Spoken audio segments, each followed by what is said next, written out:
안녕하세요. 저는 수도권에 살고 있는 30대 후반 여자랍니다. 그렇게 많지 않은 나이지만 거의 20년을 일만 하면서 지냈던 것 같아요. 이혼이라는 인생에서 큰 일을 치른 후에도 여전히 열심히 일을 하고 있네요. 그래서 자주 마음이 뻥 뚫린 것처럼 허할 때가 있는데 요즘엔 이곳에서 사연을 들으면서 그런 마음을 많이 위로받고 있어요. 이젠 상처도 많이 아물어서 그런지 여기에 저의 기막힌 이야기를 한번 털어놓고 싶어 이렇게 사연을 보내봅니다. 친동생의 이야기라고 생각하고 한번 들어봐 주세요. 저는 어릴 때부터 집에서 혼자 있는 걸 좋아했어요. 그러다 보니 매일 집과 회사만 왕복했고 남자 만날 기회도 당연히 없었고요. 아주 예전에 풋사랑 같은 연애 한번 해보고 거의 모태솔로처럼 30대 중반까지 지냈답니다. 집에서 혼자 있는 시간이 소중했기에 외로움도 사실 느끼지도 않았어요. 물론 부모님의 생각은 달랐죠. 제발 부탁이니까 소개팅을 하던지 길 가는 남자한테 번호를 물어보던지 해서 남자 좀 만나. 결혼을 해야 될 거 아니야. 너 그러다 금방 마흔 된다. 매일같이 이런 잔소리를 들으니까 너무 힘들더라고요. 그러던 중에 회사 동료가 소개팅을 해준다는 거예요. 엄마한테 보여줄 요량으로 한번 만나봤죠. 저도 나이가 꽤 있다지만 너무 아저씨 같은 모습에 사실 전혀 호감이 없었어요. 나이도 40대 초반이라 저랑 7살 차이 났고요. 근데 소개팅 다음 날부터 엄청 들이대더군요. 지영씨, 오늘 영화 보러 가실래요? 싫으면 가까운데 드라이브는 어때요? 전 밖에서 노는 거 별로 안 좋아해요. 죄송해요. 나도 그런데. 완전 집돌이에요. 역시 우린 처음 본 순간 잘 맞을 줄 알았어. 결혼해도 집에만 있어서 돈 쓸 일 없겠네. 농담이에요, 농담. 저딴 얘기할 때부터 알아챘어야 하는데 말이죠. 지금 생각해보면 똥인지 된장인지 구분하지 못한 제 탓도 있어요. 워낙 적극적으로 대쉬를 하길래 어느덧 저도 동조하게 되고 사귀는 사이가 되었죠. 우리 나이도 있는데 슬슬 결혼하면 어때? 자기 부모님도 결혼하시기를 바라신다며. 나도 마찬가지야. 우리 얼른 결혼하고 자리 잡아서 자기 닮은 이쁜 딸도 낳고 오손도손 살아보자. 사귄 지 6개월도 안 됐는데 너무 빠른 거 아니야? 난 아직 자기에 대해서 잘 모르는 것도 많은데. 다 살아가면서 알아가고 살아가면서 데이트하고 그러는 거야. 연애 오래 해봤자 돈만 나가지 어린 나이도 아닌데. 그 돈 모아서 우리 얼른 집 사서 남부럽지 않게 살아야지. 안 그래? 그래도 너무 빨리 진행되는 것 같아서 망설이는데 부모님도 자꾸 옆에서 결혼하라고 부추겼죠. 그러던 와중에 세상에 임신을 하게 된 거예요. 너무 어리둥절하고 무슨 일이 벌어진 건지 제대로 생각도 못한 채로 양가 부모님들은 아주 잔치 분위기더라고요. 네 나이에 이렇게 임신 쉽게 되는 것도 진짜 힘든 일이야. 요즘 난임 부부가 얼마나 많은 줄 아니? 넌 진짜 복 타고난 건 줄 알고 얼른 결혼해. 나 솔직히 우리 자기가 나이 있어서 아기 갖기 힘들 줄 알았거든. 근데 이렇게 최고의 혼수를 가져올 줄 누가 알았겠어? 정말 고마워. 우리 아기를 위해서라도 우리 행복하게 잘 살자. 아기 때문에 상견례도 화기애애하게 끝났고 부모님은 남편의 조건은 따지지도 않고 받아주셨죠. 사실 시댁은 친정보다 많이 기울었거든요. 노후 준비도 전혀 안 되어 있는 것처럼 보였고 빌라도 전세로 살고 두 분 다 일도 안 했고요. 남편 회사도 제 직장에 비해 연봉도 낮고 정규직도 아니었죠. 그에 비해 저는 중견기업의 인사팀 과장이라서 연봉도 세고 정규직이었고요. 신혼집 전세도 친정 부모님이 거의 해주신 거나 다름없었어요. 어쨌든 아기가 생겼으니 그렇게 일사천리로 결혼을 했고요. 임신 초기에 입덧이 너무 심해서 결국 휴직을 했죠. 입덧이 너무 힘들어서 정말 사람 사는 게 아니었는데요. 남편은 제가 밥도 못 먹고 주스만 먹고 사는데도 신경도 안 쓰는 거예요. 제가 냄새 싫다고 밥도 못하게 했더니 지 혼자 배달음식 시켜서 방에 처박혀서 먹고요. 진짜 해도 해도 너무한 거 아니야? 임신했을 때 서운하게 하면 평생 서운하대. 내가 입덧 때문에 아무것도 못하고 씻지도 못하고 누워있는데 어쩜 신경을 안 써? 그럼 뭐 어떻게 하라고? 같이 입덧이라도 해달라고? 너 못 먹는다고 나도 안 먹어? 난 먹어야 될 거 아니야. 내가 그렇다고 너한테 밥을 차려달래 뭐 해달래? 다른 마누라들은 코를 틀어막고서라도 남편 밥 차려준다더라. 말만 하면 아주 청산유수지? 내가 오렌지 주스밖에 못 먹는데 주스 한 병 사온 적이나 있어? 뭐 먹는지 관심도 없잖아. 아, 진짜 세상에 너 혼자 애 가졌어? 너무 유세다 진짜. 그래 알았다. 앞으로는 밖에서 먹고 들어올게. 됐지? 그러고는 다 늦은 밤에 밖으로 휙 나가버리는 거 있죠? 임신하면 남편이 다 해주고 엄청 위해준다는데 전 진짜 다정한 말 한마디 들어본 적이 없네요. 남편 때문에 이때 혼자 울기도 참 많이 울었어요. 거기다 시모도 거들어서 저를 더 힘들게 했죠. 진짜 거짓말 안 하고 힘이 없어서 샤워할 때도 주저앉고 싶을 만큼 힘든데 주말마다 전화해서 오라고 난리치더라고요. 너무 힘들다고 몇 번 거절했더니 아주 화를 내고요. 너는 시어머니 말이 말 같지 않니? 누군 임신 안 해봤어? 뭐가 그렇게 힘들다고 유난이야? 며느리가 돼서 자주 와야 정도 들고 하지. 저 진짜 밥도 못 먹고 누워만 있어요. 어차피 가도 아무것도 못 먹어요. 입덧 좀 가라앉으면 갈게요. 안 온다는 게 벌써 이게 몇 번째야? 오늘은 뭔 일이 있어도 와라. 네 시아버지도 얼마나 보고 싶어 하는 줄 아니? 내가 같이 가줄 테니까 오늘 저녁에 가자. 우리 부모님 서운하게 맨날 거절만 해. 장모님은 자주 만나잖아. 엄마는 나 힘드니까 집으로 도와주러 오시는 거지. 그럼 어머니도 집으로 오시면 되겠네. 우리 엄마가 자기 밥 못 먹는 거 알고 다른 거 맛있는 거 준비해 주셨을 거야. 그러지 말고 가자. 가족끼리 자주 봐야 정들지. 거의 억지로 끌려가다시피 해서 시댁에 갔어요. 진짜 그 순간이 잊혀지지가 않는 게요. 시댁 집에 딱 들어서니까 청국장 냄새가 확 끼쳤어요. 진짜 먹은 거 있었으면 다 토했어요. 다행히 물도 못 먹어서 헛구역질만 쉴 새 없이 했죠. 냄새 안 나는 청국장인데 뭘 그렇게 유난이니? 네 시아버지가 오늘 죽어도 청국장 드신다고 해서 어쩔 수 없이 끓였다. 집에 오기 싫어서 거짓말하는 줄 알았더만 진짜 심하긴 심한가 보네. 아유, 그러다 진짜 토하겠네. 예, 안 되겠다. 너 저 작은 방에 좀 들어가 있어. 손으로 입을 틀어막고 방문을 닫고 엎드려서 구역질이 잦아들기만을 기다렸어요. 그 사이 거실에서는 셋이 웃어가며 쩝쩝 밥 먹는 소리가 들리더군요. 이 상황이 진짜 어이가 없어서 헛웃음까지 나왔어요. 그렇게 시간이 좀 지나고 남편이 문을 빼꼼 열었죠. 우리 밥 다 먹고 상 치웠어. 이제 나와도 돼. 어머니가 당신 주려고 과일 잘라놨어. 과일이라도 먹어봐. 그냥 집어먹는 척이라도 하고 얼른 집에 갈 생각으로 거실로 나갔죠. 억지로 귤을 까서 먹다가 목이 막혀서 물을 가지러 주방에 갔답니다. 그때 시모도 따라 들어오더니 혼자 궁시렁대면서 설거지를 하려고 하더라고요. 그래서 설마 나를 시키진 않겠지 싶었지만 예의상 말을 해봤죠. 제가 설거지 할까요? 그럴래?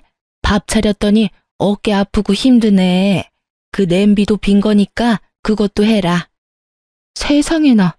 얼른 장갑을 빼고는 휙 나가버리더라고요. 어이가 없었는데 뱉은 말이 있으니 일단 장갑을 꼈어요. 근데 그 음식 찌꺼기들이며 그런 걸 보니 또 구역질이 나오더라고요. 당장 내팽겨치고 싶었지만 일단은 숨을 참고 설거지를 시작했어요. 10분 정도 지났을까요?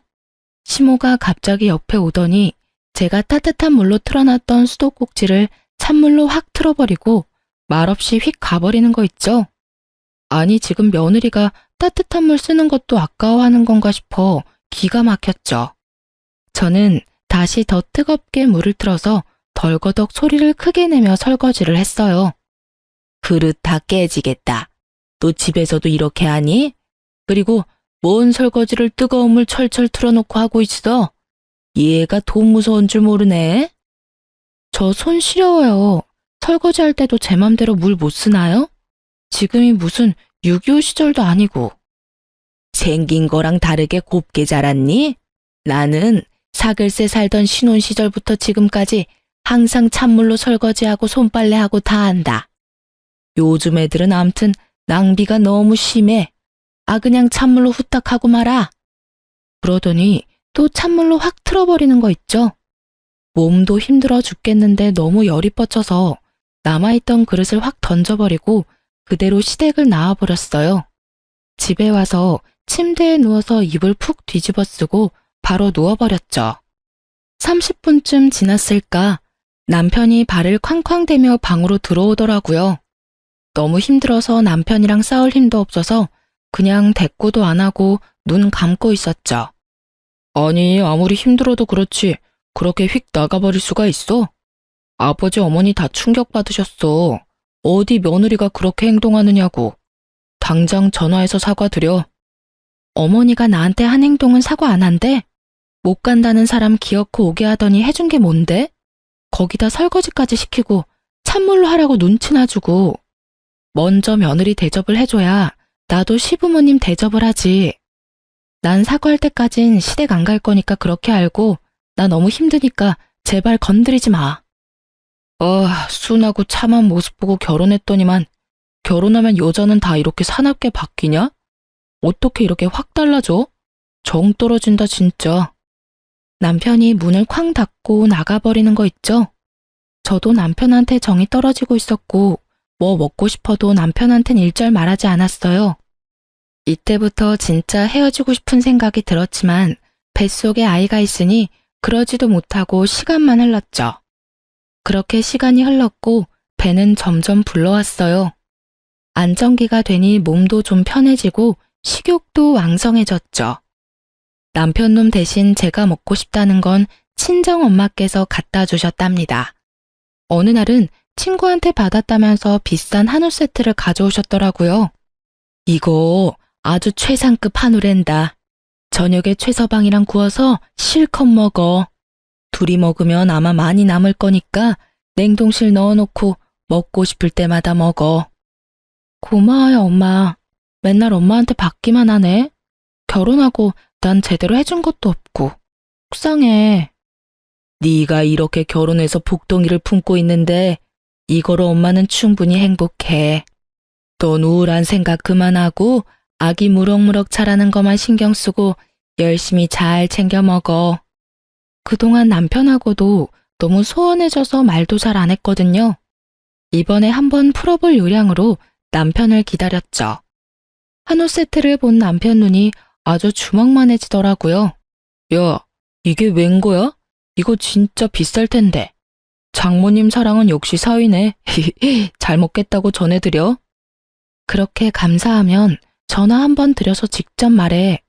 나한텐 시댁에 전화 안 한다고 난리면서 어떻게 우리 부모님한텐 한 번도 전화를 안 해? 사위랑 며느리가 같아. 사위는 100년 손님인 거 몰라?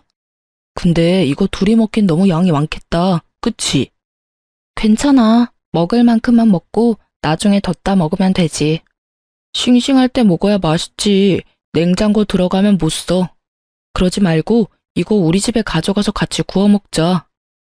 너 그동안 우리 집 가지도 않고 전화도 안 하고 이번 기회에 가서 풀자. 가족끼리 언제까지 이렇게 지낼래? 먹을 거만 생기면 지네 집 가져가려는 게 너무 괘씸했지만 그래도 한 번은 풀어야 된다는 생각으로 시댁으로 가져갔죠. 평생 못 보던 한우 세트를 보더니 눈이 휘둥그레해지더군요. 아이고, 너희 엄마는 이런 거 자주 드시니? 진짜 신선해 보이네. 어제 뭔 꿈도 안 꿨는데 웬 행제야? 그렇게 넷이 식탁에 앉아 먹기 시작했는데요. 시모가 밥상을 차리는데 제 앞에는 나물 반찬이랑 김치만 주르륵 놓는 거 있죠? 또 시작이구나 하고 지켜보고 있었어요. 남편이랑 시부 앞에 김이 모락모락 나는 따뜻한 새 밥을 갖다 주더라고요. 새 밥이 이거밖에 없어서 너랑 나는 어제 해놓은 밥 먹자. 괜찮지? 저 찬밥 싫어해요. 저도 새밥 좋아해요. 임신한 며느리 입에 들어가는 건 손주 입에 들어가는 건데 아들이 아니라 저한테 새밥 줘야 되는 거 아니에요? 얘가 오자마자 또 시작이네. 아무리 그래도 남편한테 새밥 줘야지. 바깥 일하기 얼마나 힘든데 든든한 밥 먹어야지. 임신한 며느리한테도 이러는데 나중엔 먹고 남은 밥 줄까 무섭네요. 제 말을 들은 시모의 눈이 앙칼지게 변하더라고요. 그걸 눈치챈 남편이 얼른 자기 밥이랑 내 밥을 바꿨죠. 저저 이거 먹어. 됐지? 뭐 이런 걸로 또 분위기 험악해지게 그래. 엄마, 내가 이 밥 먹을게. 난 찬밥이 더 좋아. 저도 더는 분위기 망치기 싫어서 입 닫고 밥을 먹었어요. 다들 걸신이 들렸는지 핏물 가시기 무섭게 갖다 먹더라고요. 저도 오기가 생겨서 열심히 갖다 먹었죠. 근데 시모가 익은 고기를 다 남편 밥그릇에 놓는 거예요. 참나, 그 많은 고기가 다 어디 갔는지 먹으려면 불판에 고기가 없어서 밥만 먹은 것 같네요. 우리 엄마가 놔주려고 가져온 건데 진짜 열이 확 뻗쳤고요. 임신한 며느리한테 고기 한 점 안 주는 시모도 너무 싫었죠. 더 웃긴 건 시모가 남은 고기를 주섬주섬 정리하는 거 있죠. 저 아직 더 먹을 거예요. 제가 구울 테니까 주세요. 얘는 무슨 걸신이 들렸나? 이걸 이렇게 많이 먹었는데 아직도 배가 고파? 전 몇 점 먹지도 못했어요. 그거 주세요. 다 구워 먹게요. 전에 못 먹는다고 난리더니 이젠 또 정반대로 나를 괴롭히네 진짜. 아 주워. 그만 먹고 이제 냉동실에 넣게. 제가 가져온 걸 왜 냉동실에 넣어요? 주세요. 지금 안 먹을 거면 가져갈 테니까요. 내가 진짜 지금까지 치사해서 말 안 했는데 은근히 바보로 사람 차별하면 살림이 좀 나아져요? 나한테만 찬밥 주고 국도 건더기 없이 주는 거 모르는 줄 알아요? 다른 데선 그렇게 행동하지 마세요. 욕 바가지로 먹어요. 이게 진짜 시모한테 막말을 해? 내가 언제 그랬어 언제? 사람을 무슨 이상하게 몰아가네. 기가 막혀. 저도 더 이상 말도 섞기 싫어서 시모 손에서 포장된 소고기를 확 뺏어서 그대로 나와버렸어요. 잘 지내보려던 건 그냥 저의 희망사항일 뿐인 걸 너무나도 잘 알겠더라고요. 먹는 걸로 차별하는 게 한두 번도 아니었고 나를 가족으로 생각하지 않는다는 것도 느낄 수 있었죠. 임신했다고 뭐 하나 챙겨주는 게 있나? 맨날 받아먹으려고만 하는 시댁의 태도에도 진절머리가 났고요. 아기 때문이라도 이후는 힘들지만 시댁엔 절대 왕래하지 않기로 결심했죠. 태교라고 남편놈이 애한테 동화책을 한번 읽어준 적이 있나? 아기한테 말을 한번 걸어준 적이 있나? 진짜 아무것도 안 하더라고요.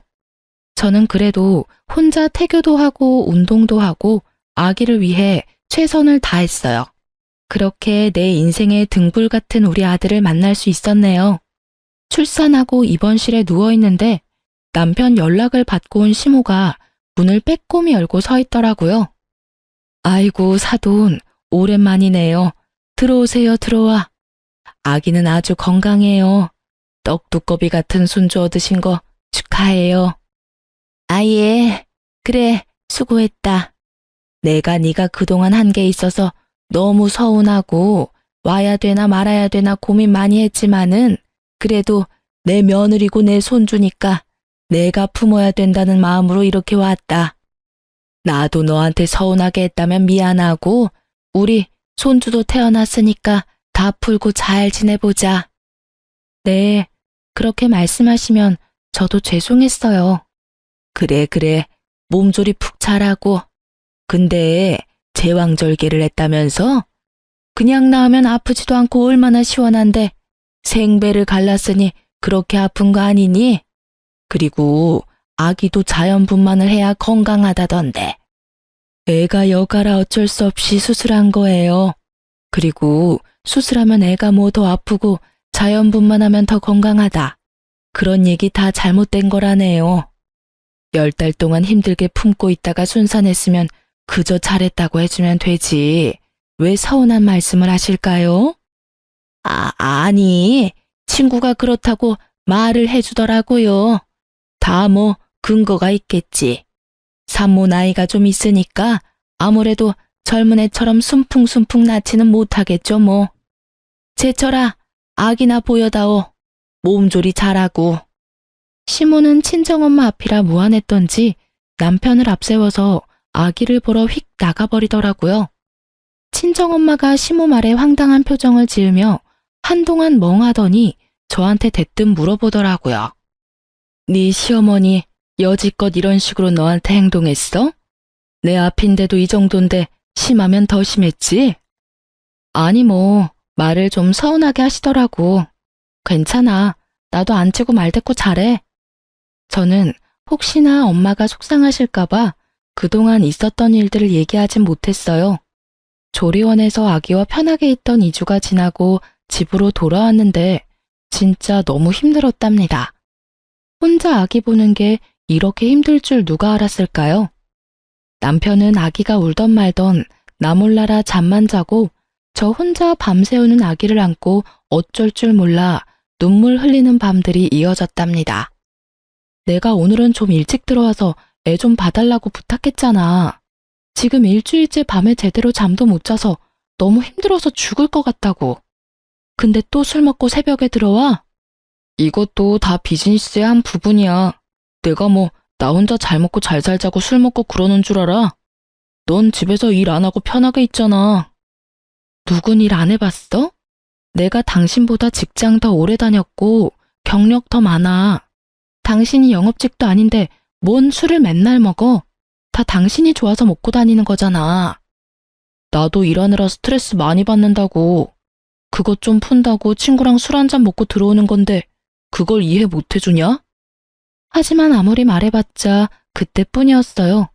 제가 아기 안고 허둥대고 있어도 남편은 항상 소파에 누워서 낄낄대면서 핸드폰이나 들여다보고 있고 제가 잔소리하면 얼른 작은 방으로 들어가서 문 닫고 밖으로 나오지도 않았죠. 완전히 저 혼자 독방 육아를 했고 전혀 협조 없는 남편의 태도에 이가 바득바득 갈리고 헤어질 생각은 하루에도 수십 번씩 했네요. 어느 날 남편이 또 핸드폰만 들여다보고 있다가 전화가 오니까 다급하게 베란다로 나가서 전화를 받더라고요. 누군데 베란다에 나가서 전화를 받아? 그냥 여기서 받으면 되지. 아, 애가 언제 올지 모르니까 그랬지. 중요한 거래처 직원이라서 그래. 아, 별거 가지고 다 투집이네. 괜히 심술을 내면서 그거 핑계로 또 방으로 휙 들어가 버리더라고요. 뭔지 모르게 꺼림칙한 느낌이 들었죠. 저는 하루 종일 제대로 밥도 못 먹고 샤워도 못하고 지내느라 날로 초췌해지는 모습에 너무 서러운데 남편은 아주 광나게 꾸미고 다니더군요. 그로부터 며칠이 지났을까. 샤워하러 간 남편 폰으로 메시지 알람이 확 뜨더니 사라지더라고요. 그 짧은 찰나에 오빠도 힘들지? 란 문장이 눈에 확 박히더라고요. 뭔가 있다는 촉이 확 왔고 그때부터 남편 핸드폰을 확인할 기회만 엿보기 시작했어요. 어찌나 핸드폰이랑 한 몸인지 좀처럼 볼 수가 없었어요. 일주일에 7일을 매일 남편과 싸워댔어요. 지금 생각하면 그 지옥 같은 시간을 어떻게 버텼나 싶어요. 오늘은 저녁에 와서 아기 봐준다며 맨날 똑같은 말하고 싸우는 거 지겹지도 않니? 그러니까 당신이 좀 나를 이해해주면 어때? 아니, 집에서 하루 종일 있는데 도대체 뭐가 힘들다고 징징대는지 이해가 안 되네. 나도 좀 집에서만 있고 싶다. 그래? 그러면 한번 집에서 아기랑 있어봐. 얼마나 편한지. 저는 머리끝까지 화가 북받쳐 올라서 아기를 남편한테 줘버리고 집을 나와버렸어요. 머릿속에선 온통 아기 걱정이라 마음 편히 쉬지도 못하겠더라고요. 그래도 이번에야말로 버릇을 고치겠다는 마음으로 하루를 그냥 숙박업소 들어가서 잤어요. 거의 3개월 만에 처음으로 혼자 푹 자는 거여서 진짜 침대에 눕자마자 바로 골아 떨어져 버렸죠. 다음날 일어나자마자 아기 걱정이 덜컥 나서 핸드폰을 확인해 봤는데 세상에 남편이 전화 한 통도 안 했더라고요. 남편 골탕 먹이려고 나왔는데 오히려 아기 생각에 제가 좌불안석이었죠. 결국 집으로 돌아갔어요. 시모가 아기를 안고 있는 걸 보니 그나마 아기는 무사해서 다행이란 생각이 들더라고요. 저를 발견한 시모의 얼굴이 울그락불그락해지며 아기를 저한테 확 넘겨버리더라고요. 아무리 부부싸움을 했다고 해도 어떻게 애엄마가 애를 두고 집을 나가니? 난 진짜 너 같은 모진 애는 처음 본다. 그동안 애를 한 번도 안 봐줘서 저 혼자 갓난아기 키우느라 하루도 잠 한 번 제대로 잔 적이 없네요. 그래서 애 좀 보라고 그런 건데 그것마저도 어머니한테 바로 전화했나 보네요. 애는 엄마가 보는 거지 왜 밖에서 바쁘게 일하는 사람을 잡아? 옛날에는 엄마 혼자 대여섯 명도 다 키우고 그랬다.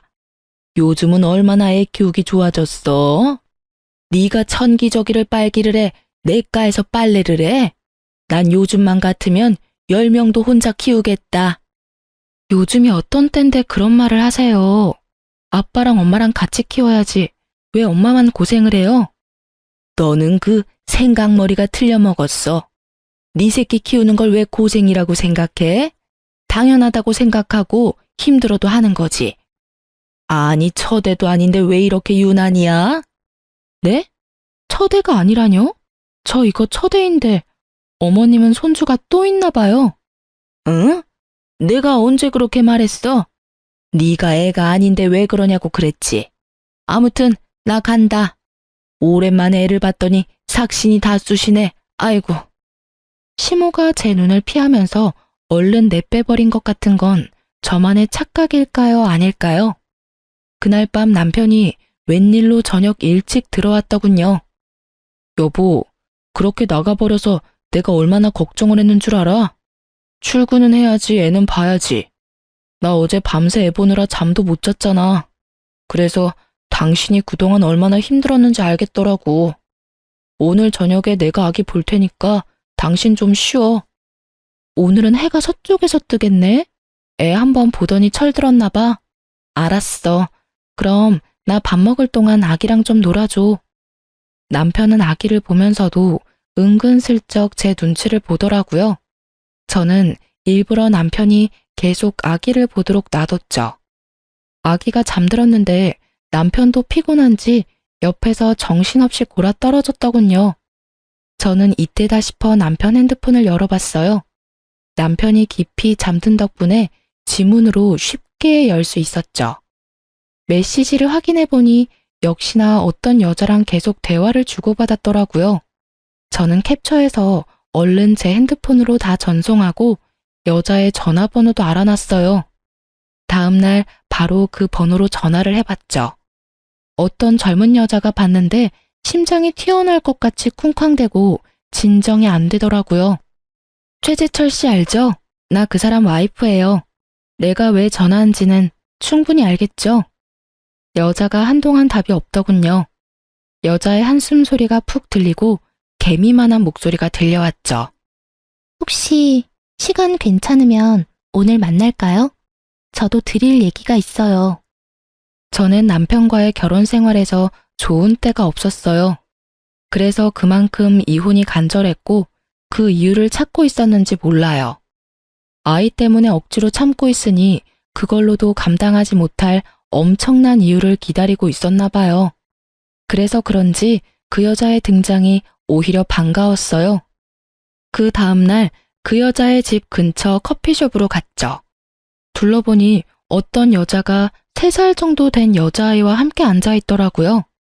딱 저 여자란 생각이 들더군요. 한눈에 봐도 아이는 남편놈 얼굴과 아주 비슷하더라고요. 시모가 한 말이랑 여태까지의 정황들이 하나의 퍼즐로 맞춰진 거죠. 그 인간이랑은 5년 전에 만나서 2년 전까지 같이 살았어요. 혼인신고는 안 했지만 부부나 다름없이 살았죠 뭐. 요즘은 무슨 대출 때문에 혼인신고를 미뤄야 된다나? 그딴 소리 할 때부터 알아봤어야 되는데. 지금 생각하면 제가 친정도 없고 조건이 별로라서 결혼하기 싫어했구나 싶어요. 작년 초면 내가 그 인간이랑 만나기 시작했을 땐데? 그럼 그때까지 같이 살았단 말이에요? 아이 낳고부터는 짜증내고 화내는 날이 늘더니 어느 순간부터 안 들어오더라고요. 솔직히 그 인간이 집을 나가니까 얼마나 평화로워지던지 찾을 생각도 안 났어요. 엄청 폭력적이거든요. 맨날 물건 때려 부수고 나중엔 저한테 손찌검까지 하려고 하더라고요. 그래서 차라리 잘 됐다 싶어서 저도 이사해버리고 혼자 아기 키우면서 살았네요. 근데 어떻게 지금 다시 연락하고 사는 건데요? 그렇게 학을 띄웠다면서요. 말 앞뒤가 안 맞지 않아요? 그쪽은 친정도 있고 잘 사는 것 같은데 저는 혼자 일하면서 애를 키웠거든요. 너무너무 힘들었어요. 이제 애가 3살 정도 되니까 말도 잘하고 아빠는 어딨냐고 물어보기도 하더라고요. 근데 마침 6개월 전부터 그 인간이 제 전화를 어떻게 알고 연락을 했더라고요. 우리 둘 다 아는 친구한테 알아냈는지 만났는데 애랑도 잘 놀아주고 마음을 잡은 것처럼 보이길래 전 나름대로 다시 받아줄까 그랬었네요. 바보같이 결혼해서 애까지 있는 것도 모르고. 이거 완전 사기꾼의 개쓰레기 같은 인간이네. 나 속은 것도 열불나서 미치겠는데 그쪽 보니까 더 화가 나네요. 그 인간한테 찾아가서 죽도록 패도 모자랄 판에 왜 이렇게 축 처져 있어요? 이러니까 또 당하는 거 아니에요. 뭐에 홀려서 이딴 쓰레기 같은 인간이랑 결혼을 했는지 밀려오는 자괴감에 며칠 동안 잠을 못 이룰 정도였어요. 인사팀에서 오래 일하면서 사람 보는 눈은 제대로라고 자만했던 제 자신이 얼마나 한심하던져. 이 열불나는 상황을 털어놓을 친구도 없고 부모님한테도 못하겠고 혼자 끙끙 앓으면서 어떻게 해결을 해야 하는지 골머리를 앓았죠. 마음을 다잡고 드디어 남편한테 입을 열었어요. 최선미라는 여자 알아? 누구? 몰라. 그게 누군데? 진짜 몰라? 다 알고 있으니까 모르는 척 하지 마. 아이씨, 다 알면서 그럼 뭘 물어. 그래서 어쩌라고? 걔는 예전에 이미 헤어진 애야. 내가 걔랑 뭘 했다고? 난 결백해. 나랑 결혼하고 나서도 만나고 연락한 걸 지금 따지는 것 같아? 사실혼도 결혼이나 마찬가지야. 애까지 있으면서 총각 행세하면서 나랑 결혼한 건 사기 결혼이야. 알아? 순간 남편의 눈빛이 섬찟하게 번뜩이더니 저를 무섭게 쏘아보더라고요. 그러고는 소리를 지르며 손에 잡히는 대로 물건을 집어던지기 시작했어요. 아기가 옆에 있는데도 아랑곳하지 않고 난동을 부리다가 결국 아기 쪽으로 리모컨을 던져서 아기 발에 맞았죠. 저는 얼른 아기에게 달려가서 아기를 감싸 안았어요. 당신 미쳤어?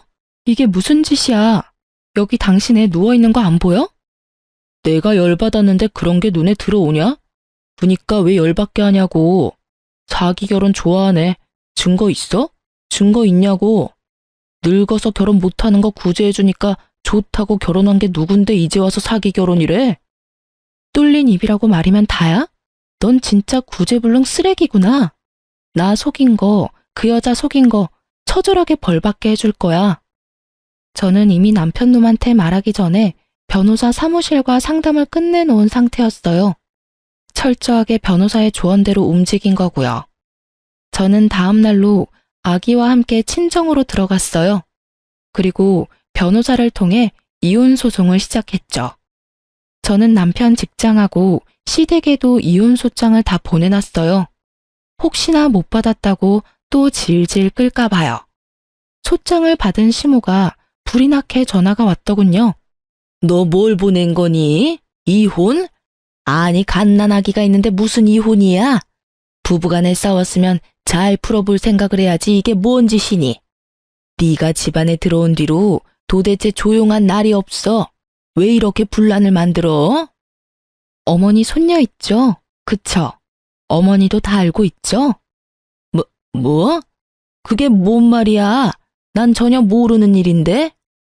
그쪽 아들이 딱 잡았대라고 했나 보죠? 그래도 소용없어요. 애까지 있는 인간이 총각이라고 속이고 결혼을 했는데 그걸 다 알면서도 동조한 거잖아요. 그런데도 지금 나한테 전화해서 큰 소리를 칠 수 있어요? 그쪽도 사기 동조죄로 같이 잡혀 들어가 봐야 정신 차릴 것 같은데? 뭐? 사기죄? 아유, 난 몰라. 난 절대 모르는 일이야. 쓸데없는 소리 하려면 끊어라. 시몬은 상황이 심각하게 돌아가는 걸 느꼈는지 서둘러 전화를 끊어버리더라고요. 그렇게 소리를 질러대다가 고소한다니까 바로 꼬리 내리는 게 얼마나 한심한지요. 저딴 여자 때문에 그동안 스트레스 받고 울던 나를 생각하니 진짜 제 등짝을 마구 때려버리고 싶었어요. 변호사와 함께 소송에 들어갔고 승소는 당연한 거고 저는 어떻게든 이 인간 감옥에 넣고 싶더라고요. 근데 혼인 무효도 안 되고 감옥 쳐넣는 것도 좀 힘들다고. 그래서 어떻게든 위자료를 많이 받는 걸 목표로 했죠. 전 그 여자한테 연락했어요. 나 지금 이혼 소송 중인데 그쪽도 변호사 상담 받아보는 게 어때요? 이대로 다 넘어갈 거예요? 전 지금 당장 월세 감당하기도 힘든데 어떻게 변호사를 쓰겠어요.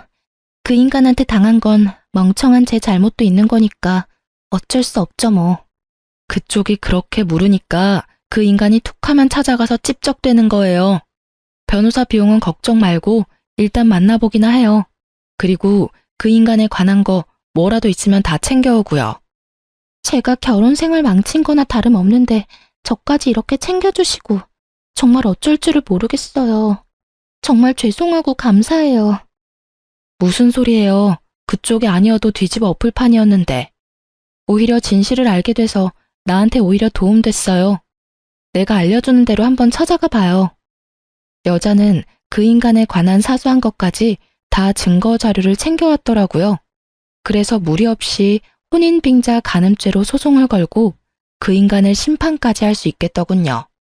얼마 후 저뿐만 아니고 그 여자한테도 소장을 받은 남편놈이 심각성을 느꼈는지 애타게 전화를 해대더라고요. 여보, 왜 이렇게 연락이 안 돼? 내가 오늘 수십 통을 걸었어. 여보, 제발 우리 한 번만 만나서 얘기 좀 해. 우리 아들도 너무 보고 싶어서 내가 맨날 눈물이 나. 난 이렇게 당신이랑 못 헤어져. 제발 한 번만 만나줘. 그래, 알았어. 나도 일단 할 얘기는 있으니 집 앞에 공원 있지? 거기 사람도 없고 조용하니 거기서 만나. 뭐 좋은 사이라고 커피 마시며 호호하하 하고 싶지도 않으니까. 응, 알았어, 여보. 꼭 나와줘야 돼. 내가 일찍 가서 기다리고 있을게. 공원 가보니 덥수룩한 수염에 초췌한 얼굴의 남편이 저를 보며 어색한 미소를 짓고 있더군요. 지 나름대로는 힘들다는 걸 어필하려고 그런 차림으로 온 것 같은데 그 꼴을 보니 차라리 모르는 사람이라고 하고 싶었어요. 무슨 늙은 할아버지 같고 내가 저런 못난 인간이랑 이불을 덮고 살았구나 싶어 현타가 오더군요. 남편은 저를 보자마자 제 앞에 무릎을 꿇더라고요. 여보, 내가 진짜 죽을 죄를 지었어. 그 여자 일은 내가 설명할 수 있어. 전 회사 다닐 때 잠깐 만난 경리애인데 나를 얼마나 귀찮게 따라다녔는지 몰라. 하도 따라다녀서 어쩔 수 없이 좀 만났는데 덜컥 임신을 해버린 거야. 난 진짜 발 뒤꿈치에 때만큼도 걔 사랑하지 않아. 내가 진짜 사랑을 느낀 건 오직 당신이라고. 그렇게 말하면 내가 오, 그랬구나. 그러고 감동할 줄 알았어? 나도 그렇게 함부로 대했는데 그 어린애한텐 오죽했겠니? 안 봐도 비디오다. 당신은 걔 안 만나봐서 몰라. 걔 완전 발랑까진 날라리라고. 내가 당한 거라니까. 임신했다고 결혼하자는데 난 그렇게 어리고 가진 거라곤 쥐뿔도 없는 애랑 결혼하기가 죽기보다 싫었어. 난 당신처럼 성숙하고 멋진 여자를 원했다고. 그게 진짜야? 그 여자가 정말 그렇다고? 그렇다니까. 애가 얼마나 야갔는데. 그래서 내가 지금까지 걔한테 질질 끌려다니는 거야. 결혼해서도 내 과거 당신한테 폭로하겠다고 협박하면서 자꾸 만나자고 해서 어쩔 수가 없었어, 여보. 난 진짜 결백해. 내 말을 믿어야 돼. 우리 아기도 있는데 이렇게 헤어질 수는 없잖아. 앞으로 아빠 없이 자라게 할 거야? 이미 아빠 없이 자라는 다른 불쌍한 애는 어쩔 건데? 걘 내 자식이 아니야. 내가 낳는 걸 원한 것도 아니고 내가 키운 적도 없어. 내 자식은 오로지 우리 민우뿐이라고. 야, 이 쓰레기 같은 인간아. 나무 뒤에서 듣고 있던 여자가 참다 못해 뛰어나왔죠. 남편 놈을 마구 때리고 발로 차기 시작하더라고요. 그 여자가 있을 거라곤 상상도 못한 남편이 어리 빠진 얼굴로 가만히 맞고 있었어요. 네가 아무리 인간 쓰레기의 사기꾼이어도 그래도 우리 딸한테는 진심일 거라고 생각했어. 나한텐 진짜 치 떨리게 싫은 인간이지만 그래도 내 딸한텐 아빠니까, 핏줄이니까. 근데 뭐? 네 자식이라고 생각해 본 적이 없어? 아니, 네가 어떻게 여길 둘이 이미 만났던 거야? 그럼 내가 아무것도 안 알아보고 너한테 이혼 소송 걸었겠니? 내가 너랑 결혼한 건 진짜 인생 최대로 멍청한 짓이었지만 내가 너보다 학벌도 좋고 대기업 다니는데 너보다 바보일까? 여기 올 때까지만 해도 너한테 실마리 같은 기대를 가졌던 내가 등신이다. 어떻게든 너 벌받게 할 거야. 지금까지 동영상으로 잘 찍어놨죠? 고마워. 이 동영상 덕분에 혼인 빙자죄는 확실해졌네. 이제 네 인생 나락갈 준비하고 있어. 저는 남편 놈을 비웃어주고는 여자와 함께 공원을 빠져나왔어요. 남편이 뒤에서 악을 쓰며 별의별 욕을 다 쏟아내더군요. 여자가 흠칫 놀라며 무서워하길래 등을 다독여주며 얼른 나와 제 차를 몰고 지긋지긋한 그놈과 멀어졌죠. 거의 5개월 동안 지긋지긋한 소송이 이어졌어요. 소송에서 질 것은 확실해서 그런지 남편 놈은 저한테 전화하고 친정 부모님한테도 전화하면서 온갖 회유에 협박까지 늘어놓았죠. 변호사를 통해서 소송에 불리할 수 있다고 따끔하게 말을 전했더니 그제야 조용해지더라고요. 신혼집도 어차피 제 돈과 친정 부모님 돈으로 마련했고 명의도 제 거라서 그 인간과 해결 볼 것도 없었죠. 집 마련할 땐 내가 집도 해가는구나 싶어 처량하고 속상한 마음도 있었는데 인생 만사 세옹지마라고 오히려 빠르게 처리할 수 있었으니 다행이었죠. 그 인간 짐 다 빼서 쓰레기장에 다 버렸고요. 그 집에 한시도 있기 싫어서 전세 빼버리고 아기 데리고 친정으로 들어갔답니다. 얼마 후 이혼 소송에서 이겼다는 소식을 받았죠. 친권과 양육권은 당연히 제가 가져왔고요. 위자료도 3천만 원 판결 받았네요. 마음 같았어서는 5천만 원은 받아야 한다고 생각했는데 변호사님은 그 정도면 판결이 잘 나온 거라고 위로를 해주셨죠. 여자도 혼인 빙자죄로 위자료 1,000만 원을 받게 되었다고 하더라고요. 역시나 판결 나자마자 남편이 친정집 앞까지 와서 문을 두드리고 난리를 치더군요. 친정아버지가 소금을 갖고 나가서 마구 뿌리시고 남편 놈의 멱살을 잡았죠. 이 자식이 여기가 어디라고 감히 찾아와? 이제 판결 나고 다 끝난 마당에 왜 또 왔어? 아버님, 지영이 좀 불러주십시오. 만나서 꼭 할 말이 있습니다. 전 진짜 억울하게 이혼당한 거라고요. 이놈이 진짜 미쳐도 단단히 미친놈이구만. 네가 우리 딸한테 어떤 짓을 했는데 그딴 소리를 해? 넌 아직도 내가 만만해? 경찰 불렀으니까 끌려가기 싫으면 당장 꺼져. 앞으로도 여기 찾아오기만 해. 접근 금지 명령 당장 신청할 거니까. 여보, 내가 나도 잘못한 거 있으니까 이혼은 받아들일게. 근데 위자료를 그렇게 많이 달라는 건 말도 안 돼. 그것도 일시불로 달라니 나 땡전 한 푼 없는 거 알잖아. 나이 50 다 돼서 돈 한 푼 없는 게 자랑이다, 자랑. 내가 그쪽 금전적인 사정까지 봐줘야 돼? 나는 너 감옥 쳐넣지를 못한 게 한이야. 그럼 차라리 감옥 갈게. 몸으로 때우면 때웠지 돈은 못 줘. 아, 그러셔? 그럼 네가 원하는 대로는 절대 못 해주지.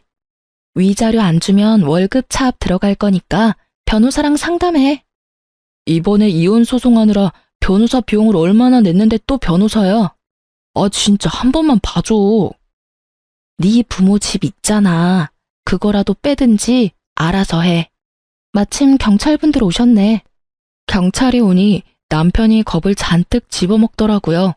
어찌나 순순히 경찰을 따라가던지 여러모로 한숨만 나왔죠. 그 후로 다행히 집에 찾아오진 않더라고요. 변호사를 통해서 계속 재촉하자 결국 남편이 위자료를 보내왔더라고요. 여자한테도 1,000만 원이 잘 입금된 것을 확인했고요. 저까지 신경 써주셔서 정말 고마워요. 그 인간한테 이렇게 큰 돈을 받아낼 줄은 몰랐어요. 그동안 돈 뜯기고 마음 고생한 거에 비하면 그깟 돈이 별건가요? 아무튼 마무리는 된 것 같으니까 앞으로 아이랑 행복하게 살길 바래요. 네, 언니도 아기랑 행복하세요. 다시 만나진 못하겠지만 언제나 잘 지내시길 바랄게요. 그게 그 여자와의 마지막 통화였죠. 그렇게 모든 악연도 마무리되어 가나 싶었는데 역시 마지막까지 그놈 엄마가 말썽이더군요. 마침 아기랑 산책 가려고 현관문을 딱 열었는데 전 시모가 서 있어서 너무 놀랐어요. 너는 어쩜 그렇게 모질 수가 있니? 전화도 안 되고 어떻게 만날 방법이 없어서 내가 간신히 여기 알아내서 찾아왔다. 아이고, 우리 민호, 우리 손주를 드디어 보네. 그 손 치워요. 이제 이혼하고 친권도 내가 다 가져왔는데 뭔 손주 타령이에요. 그렇게 귀한 손주인데 하루도 안 봐줬었어요? 여긴 왜 찾아온 거예요? 아이고, 너 그 잘난 위자료 준다고 우리 집 전세 보증금 다 날라갔다. 너 때문에 내가 이 나이에 지금 단칸방 사글세 살아. 어떻게 이렇게까지 만들 수가 있니? 왜 그 한풀이를 나한테 와서 해요? 잘난 아들한테 해결하라고 해야지. 뭐 어쩌라고요? 네가 사정 좀 봐줘. 1,000만 원이라도 돌려주면 안 되겠니? 아니면 우리 민호를 생각해서라도 재결합을 해줘. 민호도 아빠 없는 애로 키우는 건 안 된 일이잖아. 내가 너한테 앞으로 정말 잘할게. 일이 이렇게까지 된 게 다 내 탓이라고 생각해요? 아들을 사기꾼처럼 키운 것도 모자라서 여자들 등쳐먹고 상처 주는 거 뻔히 알면서 그 주제에 분수도 모르고 시어머니 노릇하고 며느리 잡은 아줌마 책임도 있어요. 내가 이혼한 게 다 그 인간 탓인 줄 알아요? 아줌마 때문인 게 절반이라고요. 나도 너 때문에 힘든 적 많다. 그래도 며느리니까 참고 보듬어 살라고 그러는 거지. 이렇게 헤어지면 우리 핏줄 내 손주도 못 보고 살라 이 말이니? 아줌마 아들이 애 포기한다는데 아줌마가 왜 그래요? 그럼 아줌마가 양육비 줄 거예요? 다신 여기 찾아오지 말아요. 내가 오늘은 그냥 참고 넘어가는데 다음에 만약 또 오면 경찰서 끌려갈 줄 알라고요. 저는 전 시모를 밀치고 유모차를 끌고 아파트 밖으로 나가버렸답니다. 내려가는 엘리베이터 안에서까지 시모가 곡소리를 내며 우는 게 들리더라고요. 저런 인간들이랑 어디까지 엮여야 되는지 정말 결혼 한번 잘못한 죄로 제 인생이 어디까지 바닥을 칠지 막막하기만 했어요. 혼자 아기를 키우는 것도 두려웠고요. 그렇게 이혼하고 아이와 둘이 산 지도 벌써 2년이 다 되어 가네요. 하도 시모가 잊을만 하면 친정집에 찾아와서 저는 아이와 둘이 따로 살게 되었어요. 친정엄마가 거의 매일 오셔서 많이 도와주시죠. 저도 직장 다시 복귀해서 다시 열심히 일하고 있고요. 가끔 외롭거나 이런 순간이 벅찰 때도 있지만 그 인간하고 시모와 살면서 말라 죽느니 이렇게 아기랑 둘이 사는 게 더 행복하답니다. 저보다 더 힘든 시간을 보내시는 분들이 계시다면 시간 가면 다 지나갈 테니 힘내시란 말씀 전해보면서 저도 이만 저의 이야기를 마칠게요. 들어주신 모든 분들 감사하고 모두 좋은 하루 보내세요.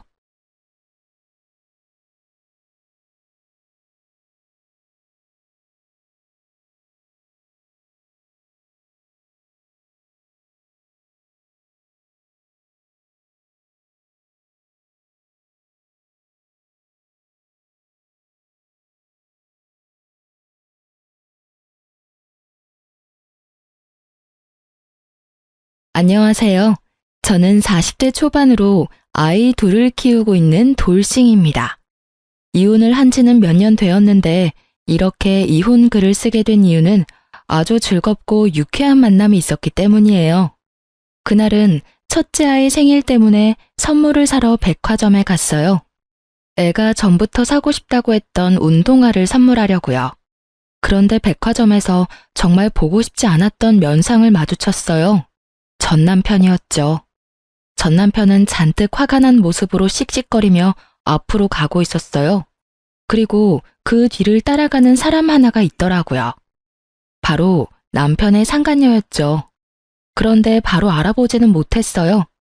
사실 저와 헤어질 당시에만 해도 상간녀는 무척 예뻤거든요.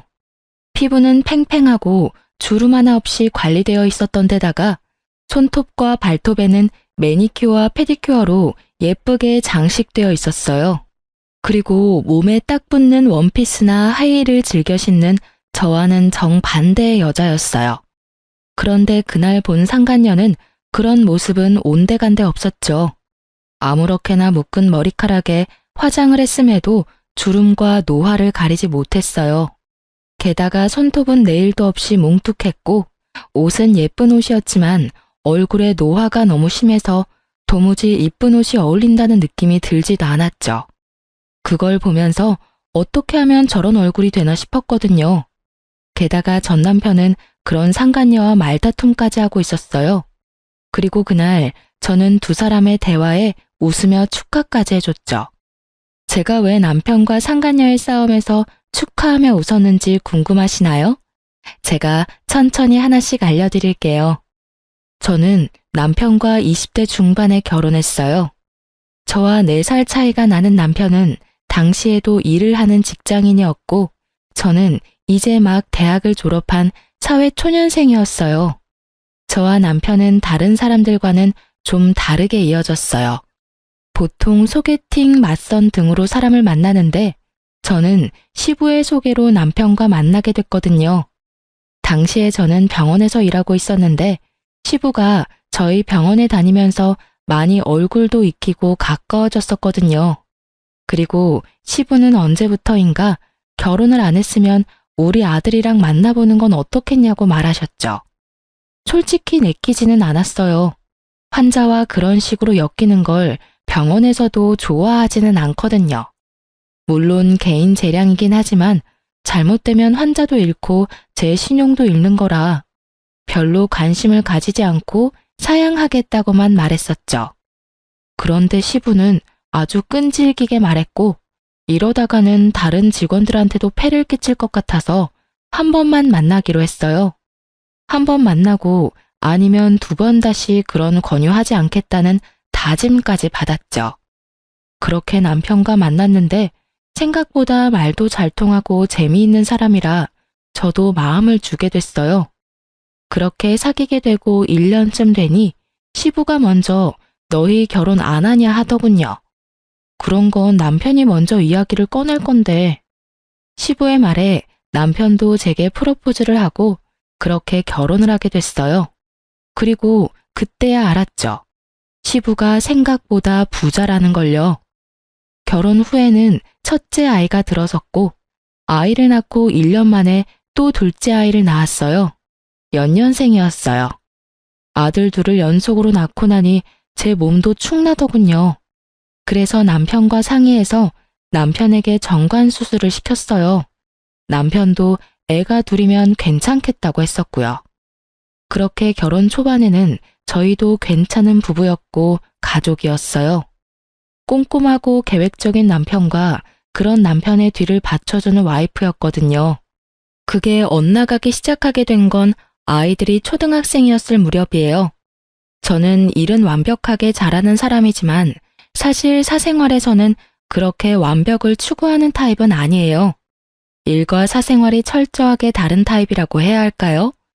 사람의 목숨과 직결된 일을 하면서 직장에서는 내내 긴장되어 있었고 그 결과 집에서는 느슨해질 수밖에 없었어요.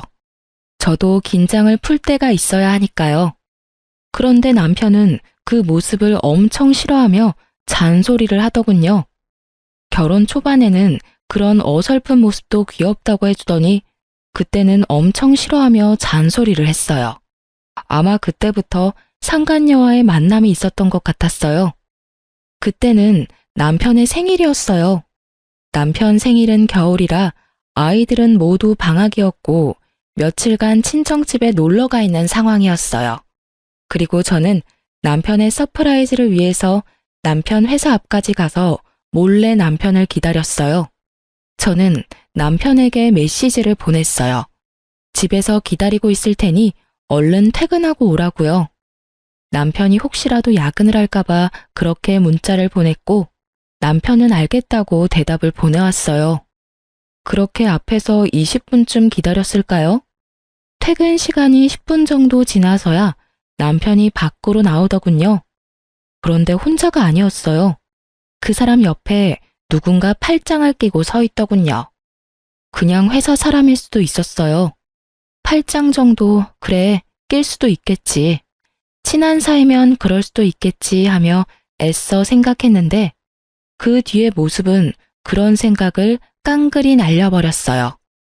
그 여자가 남편의 얼굴을 쓰다듬더니 뺨에 뽀뽀를 하더군요. 정말 기분이 순식간에 추락하는 걸 느꼈어요. 너무 흥분해서 아무 생각이 들지 않던 저는 그 모습을 보고 그제서야 폰으로 두 사람의 모습을 촬영하기 시작했어요. 그 두 사람은 남편의 차를 탔고 같이 나가더군요. 충격받은 저는 집으로 와서 앞으로의 일을 생각했어요. 한 번의 실수라고 빌고 또 빌면 그래, 용서가 가능할 거야. 애써 이룬 내 가정을 깨트리고 싶지 않았어요. 제대로 확인이라도 해보고 나서 남편에게 따지자. 이런 생각으로 가득했던 저는 그 뒤에 사람을 시켜서 상간녀의 뒤를 캤어요. 물론 그렇게 하면 안 된다고 생각은 했지만 바람피는 남편 뒤를 캐는 게 쉬운 일이 아니더라고요.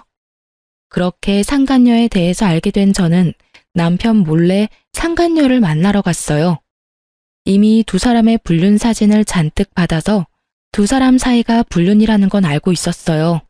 남편은 회사 다니면서 결혼식도 했고 애들 돌잔치도 했으니 남편이 유부남이라는 건 모를 리가 없었죠. 상간녀 집으로 가는 길에 기분이 어찌나 부글부글 끓던지 제 분노를 억누를 수가 없을 정도였어요. 집 배를 울리자 나온 건 상간녀의 어머니였어요. 혹시 따님 집에 있으신가요? 할 이야기가 있어서요. 그런데 누구세요? 따님이 만나고 있는 남자 와이프예요. 그 말에 상간녀 엄마의 얼굴이 확 굳었어요. 그리고는 상간녀가 없다고 하더군요. 없으면 어쩔 수 없네요. 회사에서 이야기하는 수밖에요. 그 말에 상간녀 엄마가 흠칫하더니 돌아서는 제 옷을 붙잡고 들어오라고 하더군요. 들어가니 상간녀가 무척이나 태연하게 소파에 앉아서 TV를 보고 있었어요. 저 알죠? 피해서 다니려면 얼굴도 익혔을 테니까요. 알아요. 그런데 여긴 왜 왔어요? 따져야 될 사람은 내가 아니라 그쪽 남편이겠죠. 내가 누구한테 따지건 그쪽이 관여할 일은 아니죠. 그리고 저의 아들까지 있는 유부남 만난 사람도 잘못은 했잖아요. 왜 본인만 쏙 빠져나가려고 해요? 웃기지도 않네. 이보세요, 아주머니. 아주머니 남편이 그렇게 와이프 싫다고 나한테 온 걸 왜 나를 탓해요? 아주머니를 탓해야지. 그 말을 하며 상간녀가 저를 위아래로 훑어보며 코웃음을 치더군요. 봐요. 세월을 고스란히 맞은 얼굴에 센스 없는 옷. 머리도 질끈 묶어서 수수하기 짝이 없는데 어떤 남자가 그런 여자한테 끌려요? 솔직히 지나가는 남자 100이면 100 아주머니는 싫다고 할 건데 그 사람이라고 다르겠어요? 그걸 지금 말이라고 해요? 아주 당당하네. 따님을 어떻게 가르쳤으면 불륜을 저지르고도 본처한테 이렇게 당당한 사람으로 키운 거죠? 어머니라면 딸이 잘못된 길로 가려 한다면 말렸어야죠. 우리 애가 뭐가 잘못했어요? 아니, 막말로 우리 딸 혼자서 좋아서 불륜이 됐겠냐고. 그쪽 집 남편도 우리 딸 좋아하니까 그렇게 됐겠지.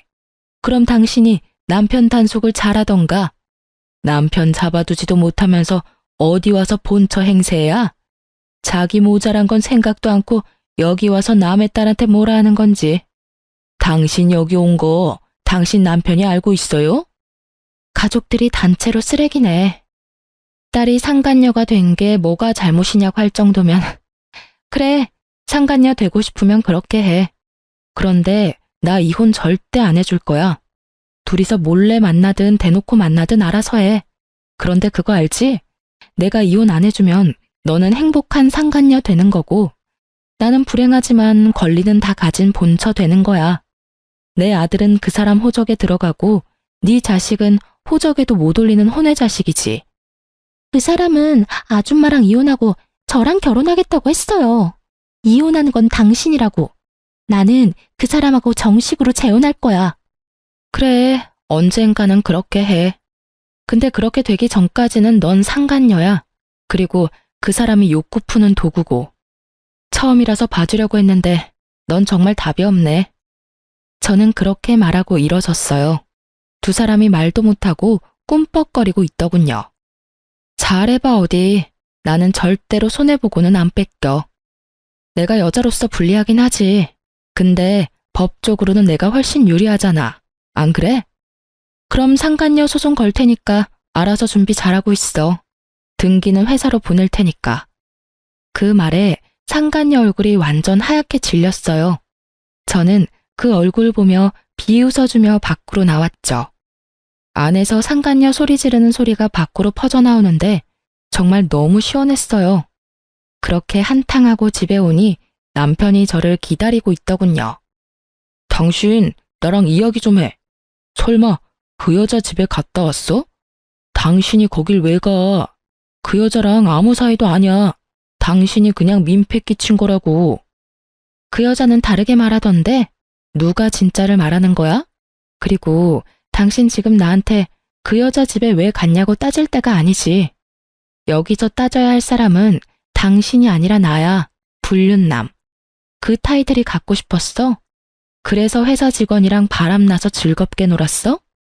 그런 거 아니야. 그냥 좀 가깝게 지내는 사이고 잠깐 그런 사이가 됐을 뿐인 거지.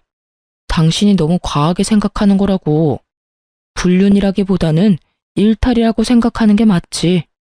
그 여자한테 그렇게 진심은 아니었다고. 그래? 그럼 다행이네.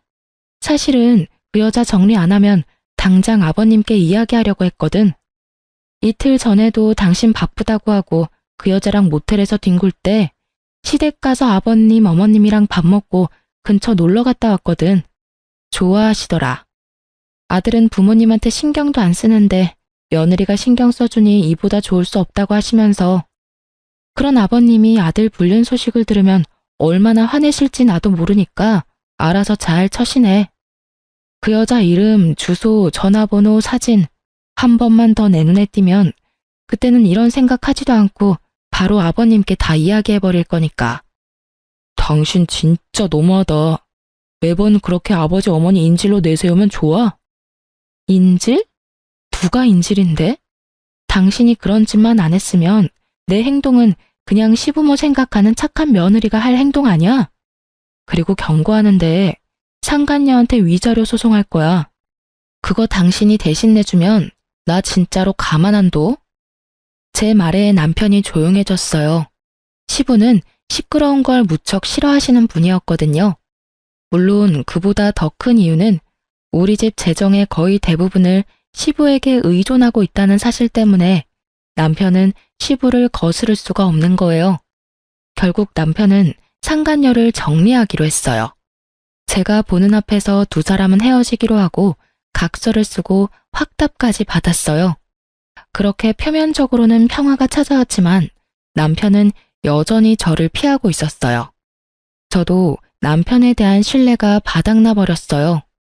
집안은 내내 아슬아슬하게 굴러갔어요. 그래도 가정은 지켜냈다는 생각은 들었어요. 그 이후로 저는 상간녀에게 위자료 소송을 걸었어요. 등기는 회사로 보냈죠. 그 등기에 회사에서 한바탕 난리가 났다고 하더라고요. 저야 신경 쓸 일 아니죠. 열어보지 않는 한 남편 이름이 나오는 것도 아니고 말이죠. 자폭해서 남편에게 달려가서 소리라도 친다면 더 속이 시원했을 텐데 그런 이야기가 나오지 않은 걸 보면 불륜남이 누구인지는 이야기 안 한 모양이에요. 결국 상간녀는 일을 그만뒀고 퇴사 후 퇴직금으로 제게 위자료를 줬어요. 그렇게 일이 일단락되는 듯 했는데 그 뒤로 남편의 행동이 수상하더군요. 꿍꿍이가 있는 모양인지 제가 한 집안일에 매번 트집을 잡고 그걸 이유로 화를 내기 시작했어요. 청소가 꼼꼼하지 못하다, 세탁이 위생적이지 못하다, 요리가 맛없다, 남편 내조를 안 한다. 아주 가지가지 내용으로 저를 트집 잡고 화를 냈어요.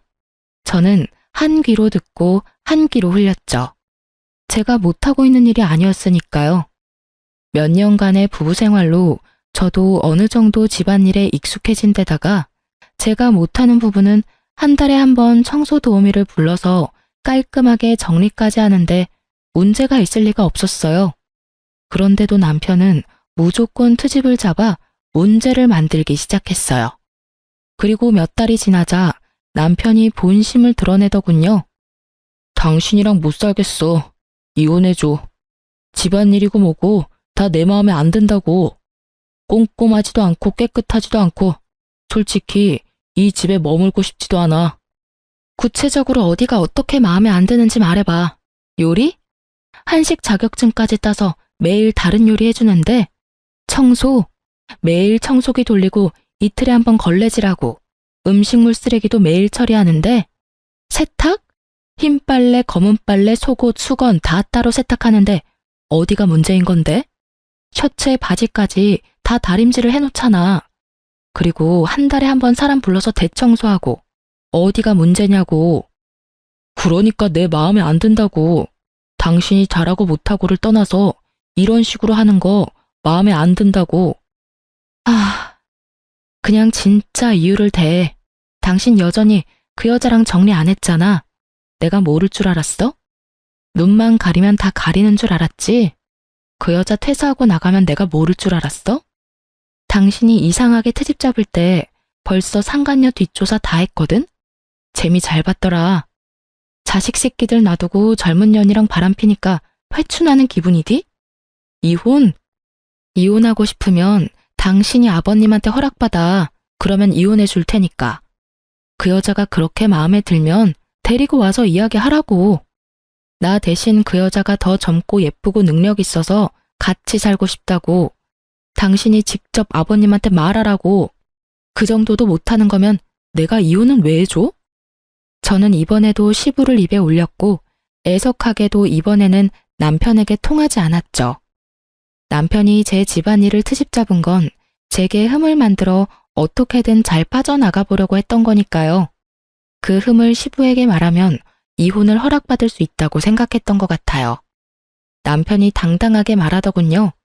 같이 시댁으로 가서 아버지한테 이야기하자고요. 너 진짜 후회 안 할 자신 있어? 이혼하고 그 여자랑 재혼하는 거 잘 생각해 보라고. 그 여자 어떤 면이 좋았는지는 모르겠지만 결혼과 연애는 달라. 그렇다고 이 마음을 숨기고 살고 싶지는 않다고. 그 말에 저는 바로 결정했어요. 이런 놈 데리고 사느니 그냥 놔버리는 게 낫다고요. 그런데 쉽게 놔줘버리면 둘이서 하하호호 할 텐데 그건 너무 싫었거든요. 그래서 저는 남편에게 말했어요. 그래, 가자. 시댁으로 가. 가서 당신이 다 말하고 이혼 허락 받아. 솔직하게 말해서 이 결혼 아버님이 노력해서 한 결혼이야. 그분 속이고 싶지 않으니까 당신이 직접 말해. 결국 남편과 저는 시댁으로 향했어요. 시부는 아무것도 모른 채 갑자기 들른 아들 내외를 무척 반갑게 맞아주셨죠. 아이고, 우리 며느리 왔어? 자, 어여 이리 와서 앉아. 뭐 먹을래? 오늘 며느리 왔으니 그저께 만들어둔 식혜 먹을까? 그렇잖아도 너한테 주려고 만들어놨지. 아버님의 말씀이 끝나기가 무섭게 남편이 말을 꺼냈죠. 아버지, 드릴 말씀 있어요. 저 이혼하고 싶습니다. 그 말에 시부 얼굴이 딱 굳더군요. 놀란 시모도 식혜를 식탁에 내려놓다가 멍하니 서 있고요. 이게 무슨 날벼락인가 싶은 표정이더라고요. 무슨 헛소리야? 너희가 왜 이혼을 해? 아버님, 이 사람 만나는 여자가 있어요. 벌써 오래됐어요. 1년은 넘었으니까요. 남은 여생은 그 사람이랑 함께 살고 싶다고 해요. 제가 하는 일들은 다 마음에 들지 않는다고 하니 제가 어찌할 도리가 없어요. 뭐? 여자? 너 이놈의 새끼, 너 며느리 놔두고 바람을 폈어? 이런 정신 나간 놈을 봤나? 아버지, 아버지도 그 여자 보시면 마음에 드실 거예요. 와이프보다 착하고 예쁘고 뭐든 다 잘하는 여자예요. 솔직하게 말해서 이제 와이프한테는 마음이 생기질 않아요. 네가 애야? 결혼이 뭔지 모르고 결혼했어? 법적으로 부부가 되는 게 결혼이야.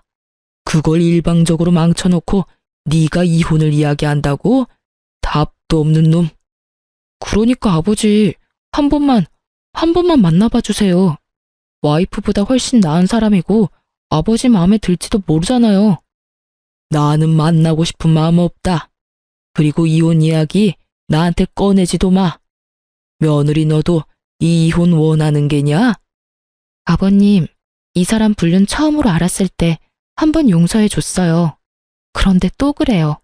그리고 저는 이혼 안 해주겠다고 했는데 남편이 강하게 요구하고 있어서 이렇게 가족이 화목하지 않으면 아이들에게도 큰 영향이 갈까봐 두렵기도 하고요. 제 말이 끝나기가 무섭게 시댁 벨이 울리더군요. 그리고 남편은 버선발로 마중을 나갔어요. 상간녀였거든요. 그리고 등장한 상간녀의 모습에 시부모님과 저는 말을 잃었어요. 몸에 딱 붙는 원피스는 허벅지까지 훤히 보이도록 올라갔고 다리에 스타킹도 신지 않았는지 맨발로 들어오더군요. 게다가 손톱과 발톱에 형형색색 네일과 페디큐어는 예전에 제가 본 것보다 더 화려하고 무거워 보였고요. 그리고 거실로 들어오니 그녀의 몸에서 확 하고 짙은 향수 냄새가 풍겼어요. 안녕하세요, 아버님. 처음 뵙겠습니다. 아주 씩씩하게 인사를 하는 상간녀를 보는 남편도 살짝 당황한 눈치였어요. 어른을 보러 오는 자리에 그런 차림이 그다지 좋지 않다는 걸 모르는 듯 하더군요. 그저 아름답고 예쁘게 자신을 포장하기만 된다고 생각하는 듯 아주 예쁘고 아름답고 비싸게 자신을 포장했더라고요. 아버님, 어머님, 비록 저는 오빠와는 늦게 만났지만 정말로 좋은 가정을 꾸릴 수 있을 거라고 생각해요. 저기 있는 여자는 성격도 나쁘고 집안일도 못해서 매번 오빠에게 혼만 나는데도 절대로 이혼 안 해주겠다고 하더라고요. 정말 얼마나 이기적인 사람인지. 걱정 마세요. 저와 오빠가 결혼하면 제가 내조는 확실하게 할 테니까요. 그래서 아가씨가 우리 며느리보다 낫다고? 그럼요. 어디로 보나 제가 더 괜찮지 않나요? 자기 관리도 못하고 집안일도 안 하는 여자보다는 제가 오빠에게 더 잘 어울린다고 확신해요. 게다가 저 여자는 저희 집에 찾아와서 막무가내로 오빠와 이혼 안 해주겠다며 저를 상간녀라고 욕하고 때리기까지 했거든요. 없는 이야기를 만들어내는 상간녀를 보니 화가 나기보다는 한숨만 났어요. 이 여자는 대체 왜 이렇게 지레만 밟을까 싶었죠. 정말로 저런 여자랑 결혼하고 싶어서 며느리랑 이혼을 하고 싶다고? 시부가 남편에게 물었어요. 남편이 우물쭈물 하더니 그러더군요. 아버지, 모자란 점이 있으면 가르치면 되고 부족한 점은 채우면 되잖아요. 제가 이 여자를 좋아해요. 그러니까 제발 인정해 주세요. 이혼 제발 허락해 주세요. 그 말을 듣던 시부는 속이 타는지 식혜를 들고 입으로 가져갔어요. 그런데 한참을 마시지를 않고 있더니 갑자기 식혜를 남편과 상간녀에게 뿌려버리더라고요. 다들 갑작스러운 상황에 깜짝 놀랐어요. 이게 뭐야? 아버지, 왜 이러세요? 너 이제부터 우리 집 자식 아니다. 저런 근본도 없는 여자를 데려와서 뭐라고? 이혼을 허락해줘? 네가 정신이 나갔나 보구나. 그런 놈한테는 매가 답이지. 너한테 눈깔 있으면 좀 봐라. 저 여자 어디가 며느리보다 낫다고 말하는 거야? 그치만 아버지. 어른들 집에 오면서 피부는 훤히 드러내고는 냄새는 또 얼마나 나냐. 늙은 노인들 집에 오려니 냄새 날까봐 그리 팍팍 양념을 쳤어? 저런 모자란 여자를 우리 집 며느리로 받으라고? 내 눈에 흙이 들어와도 절대 안 돼. 우리 집안 내 대에서 망하는 꼴 보고 싶지 않으니 당장 나가. 네가 하는 말은 아무것도 안 들어줄 거다. 나가! 결국 남편과 상간녀에게는 축객령이 떨어졌고 함께 나가려던 저를 시부가 붙잡아서 같이 나가지는 못했어요. 못난 아들 때문에 미안하다. 내가 이러려고 너랑 아들을 결혼시킨 게 아닌데 많이 힘드냐? 내가 아들놈 두드려 패서라도 사람 만들어 놓을 테니까 그리 걱정 말아라. 아버님 마음도 알고 말씀도 너무 고맙지만 사람 마음이라는 게 간단히 돌아서는 게 아니잖아요. 저번에 외도 걸리고도 남편이 여전히 그 상간녀 만나는 거 보면 남편이 그 여자 많이 좋아하는 건 확실한 것 같아요. 그렇게 되면 제가 설 자리도 없어지는 건 맞고요. 좀 더 남편과 대화를 해보고 어떻게 할지 말씀드릴게요. 그렇게 말하는 저를 시모와 시부는 걱정과 미안함이 가득한 얼굴로 보더군요. 밖으로 나와 집으로 가려는데 갑자기 남편과 상간녀가 튀어나왔어요. 제가 나올 때까지 기다리고 있었던 모양이었어요. 당신 아버지랑 무슨 말 했어? 그걸 왜 나한테 물어? 아버님한테 직접 물어봐. 난 당신이랑 말도 섞고 싶지 않으니까. 아, 미치겠네. 당신이 이혼을 해주면 될 일이잖아. 아버지 끌어들여서 뭘 어쩔 건데? 너 설마 내 재산 때문에 이러는 거야? 재산? 당신이 대체 뭘 가지고 있는데? 당신이 가진 거 다 아버님 거잖아. 아버님 말 한마디면 다 사라지는 거 당신도 알고 나한테 이러는 거잖아. 오빠, 나는 이해가 안 가. 어떻게 이런 여자를 아버님이 그렇게 좋아하실 수가 있어? 도대체 아버님한테 무슨 수작을 부렸길래 나를 싫어하시냐고. 상간녀의 그 말에 저는 웃음이 튀어나오더군요. 그걸 모르다니. 당신이 잘 좀 가르쳐줘. 어른 집에 그런 꼴로 오면 누구나 욕하겠지. 그리고 넌 모르나 본데 남편과 나는 아버님이 엮어준 사이야. 그 정도로 마음에 들어서 아들까지 소개시켜줬는데 너 같은 애 왔다고 그 마음이 흔들리겠어? 고생이네. 아무것도 모르는 애 교육시키려면 아주 힘들겠어. 어쨌든 아버님하고 이야기해. 잠깐만. 이렇게 가지 말고 그럼 이렇게 하자. 당신이 나랑 이혼해주면 당신이 원하는 대로 뭐든 해줄게. 이혼만 해줘. 솔직히 내 손에서 할 수 있는 건 다 할 테니까. 응? 사랑에 애달아하며 저한테 매달리는 남편을 보니 우라가 치밀더라고요. 어떻게 상간녀 하나 때문에 저한테 뭐든 다 해주겠다는 말을 할 수가 있어요? 어떻게? 저는 남편에게 화가 잔뜩 난 목소리로 말했어요. 뭐든지?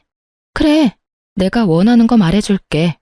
당신과 내가 사는 신혼집, 그거 나한테 줘. 재산 분할 아니고 아의 명의를 내 이름으로 달라는 이야기야. 그리고 두 아들, 양육권, 친권도 내가 원해.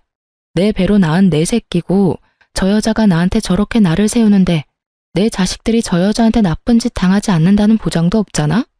그리고 이 두 가지 조건을 절대로 번복하지 않겠다는 법적 효력이 있는 약속도 필요하고.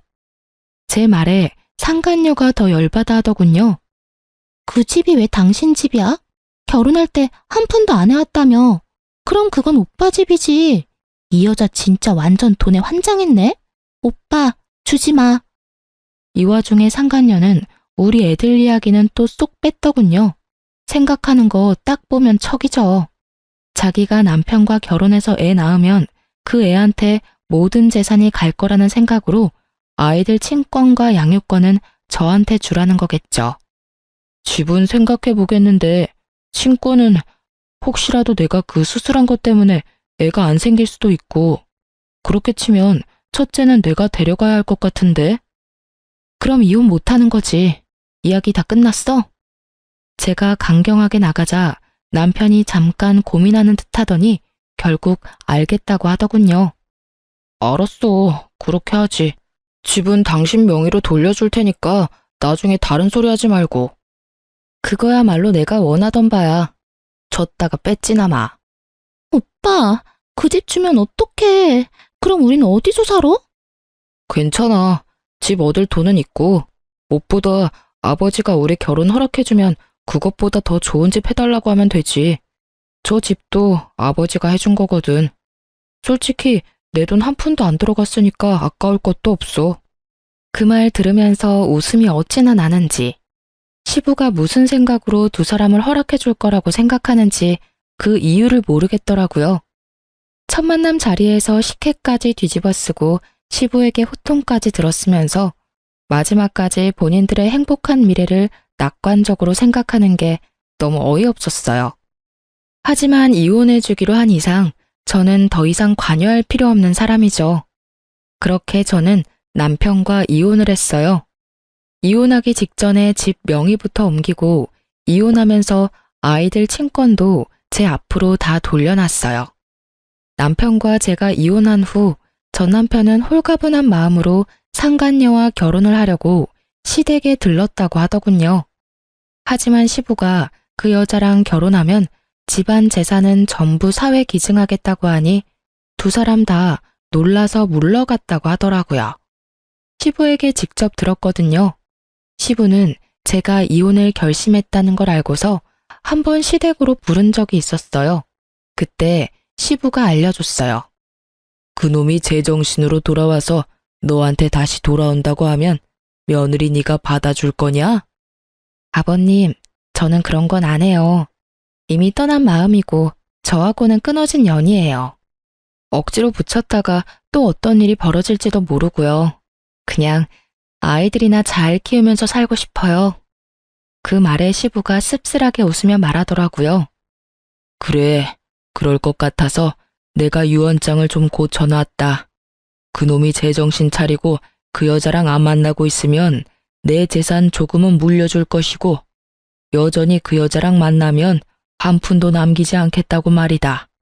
그리고 대신 네 아이들, 내 손주들 앞으로만 유산 물려줄 생각이다. 그건 괜찮겠지? 아버님 재산이고 아버님 거예요.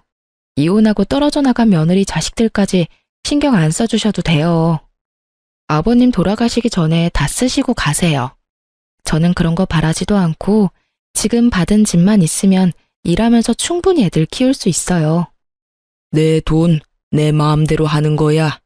그냥 너한테는 통보만 하는 거란다. 그리 알고 있어. 시부와 그렇게 대화를 나누었거든요. 전 남편은 상간녀와의 관계를 허락받지 못해서 지금은 직장 근처에 전세로 상간녀와 동거 형태로 살고 있다고 하더군요. 솔직히 결혼은 부모님 허락이 없어도 가능하지만 전 남편이 그렇게 하지 않은 건 시부가 가진 재산 때문일 거예요. 자기가 다 상속받을 건데 괜히 상간녀 비위 맞춰주겠다고 아버지 심기 거스르는 일은 안 하고 싶었던 모양이에요. 그게 화가 났는지 상간녀의 심기가 아주 불편했다고 하더군요. 이혼 후 그 소식 이후로는 전 남편과 관계된 어떠한 이야기도 듣지 못했어요. 솔직히 알고 싶은 마음도 없었고 알 필요도 없었죠. 저도 애 둘 키우며 일하랴 바쁜 사람이었으니까요. 저는 남편과 같이 살던 신혼집을 팔아버리고 친정 옆에 작은 집을 사서 아이들과 지냈어요. 그리고 여태 그 사람들 소식 알지도 못하다가 얼마 전에 두 사람을 보게 된 거고요. 그날은 아들들이랑 약속을 했거든요. 백화점에서 만나서 맛있는 거 먹고 멋진 옷도 사주겠다고요. 처음에 멀리서 볼 때는 누군지 못 알아보겠더라고요. 전 남편은 알아볼 수 있었는데 말이죠. 그렇게 예쁘고 동안에 패셔너블했던 상간녀는 최근 몇 년 사이에 완전히 망가져 버렸더라고요.